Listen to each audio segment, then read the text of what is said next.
What's going on YouTube? Baltmatrix here, and today we are taking a look at Transformers Combiner Wars Deluxe Class Protectobot Groove! They finally released the Japanese-specific Groove mold here in the United States. Wanted to show you guys the packaging really quick. He is absolutely ridiculously stupid in the packaging. They have the figure split, doing the splits, and just really poorly positioned to get him in the box. Anyway, let's open him up. Out of the box, Groove looks pretty good. I really do appreciate the work that Hasbro put in this guy. And there's more paint than other Combiner Wars figures. I like the head sculpt. It works pretty well. But I love the guns. The guns are by far my favorite part of the figure. Well, accessory-wise at least. They are so nicely detailed and just look so darn good. And they can combine into this silly double gun thing. Plus the figure possesses some very nice light piping. Even though I think the figure looks pretty good, he is very back heavy. Well, he just has a lot of kibble hanging off of the back.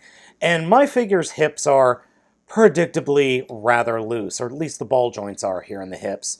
There's not much friction there, and you can see it is drooping on its own. I could fix that with a little nail polish remover, but just once, I would like a Hasbro main line figure to not have loose ball joints in the hips.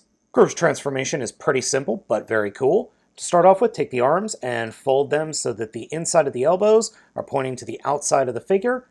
Take the shoulders and fold them up so that the tips of the shoulders are pointing towards the head. Then turn the shoulders so that the engine parts that are making up the top of the shoulders are pointing forward. And then turn the arms around again so that the elbows are pointing down across the chest, and fold the arms down and peg them into the pectorals. The peg is right here on the forearm, like so. Then open up the back and turn the front of the bike around and fold the entire bike section forward. If you want, you can turn the head around.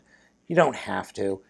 Next, take the entire torso and turn it 180 degrees so that the front or crotch of the figure is pointing up towards the gas tank.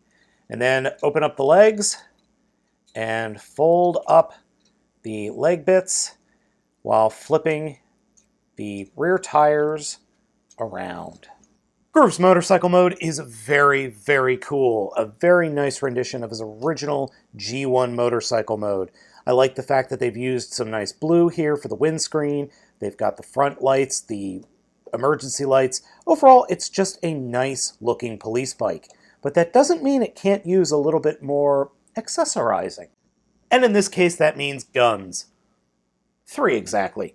So we've got his laser guns here on the sides of the rear of the vehicle mode, and then we have his combiner port minigun, or double minigun I should say, up here on the gas tank. Completely unrideable by any other Transformer, but I like it. Unfortunately, Groove is just a little bit too big in vehicle mode for a Legends class figure to ride him properly. And a Deluxe class figure is just too darn big. Something worth mentioning is the figure does come with a kickstand installed into one of the robot's forearms. A very nice touch indeed. Transforming him into a limb mode is very simple. We'll start with the arm. Fold up the little kickstand, remove the guns, open up the rear of the vehicle mode and extend the legs, like so. Like that. Snap them into place. Open up the wheels on the back and flip them out, like so. Grab the head and flip it down and around so you can extend the combiner port. When transforming into either of the limb modes, it's really interesting that Hasbro and Takara put this cutout here for the shoulders to fold down into.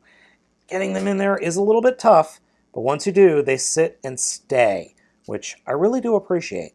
Groove works fine as an arm, but that's not what he was meant for. Taking the arm mode, we're going to take the combiner port and fold it up, open up or flip up the motorcycle so we can return the back seat or the bottom of the vehicle mode back to the way it was with wheels combined and all, and then just get them going. Once we've got them returned mostly to motorcycle mode, take the arms and fold them straight down and then this little indentation in the side of the forearms will get pegged into the side of the legs, or the side of the motorcycle mode, like that.